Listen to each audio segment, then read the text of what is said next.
संसदेच्या हिवाळी अधिवेशनातून तब्बल 141 खासदारांचे निलंबन करण्यात आले असून यामध्ये महाराष्ट्रातील खासदार सुप्रिया सुळे आणि अमोल कोल्हे यांचे निलंबन करण्यात आले।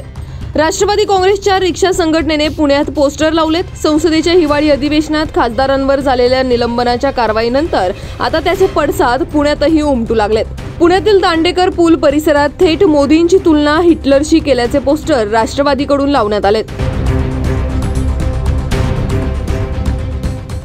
काल झालेल्या लोकसभेच्या हिवाळी अधिवेशनामध्ये 141 खासदारांना निलंबित करण्यात आलं होतं। ही लोकशाहीची पद्धत नसून ही हिटलरशाहीची पद्धत आहे आणि याचा निषेध म्हणून आम्ही राष्ट्रवादी काँग्रेस पार्टीतर्फे पुण्यात बॅनर म्हणजे फ्लेक्स लावून निषेध करण्यात आलेला आहे आणि पुढच्या 5 दिवसात असे पूर्ण पुणे शहरामध्ये आम्ही अशा प्रकारचे फ्लेक्स लावून मोदी सरकारचा आणि भाजपचा निषेध करणार आहोत।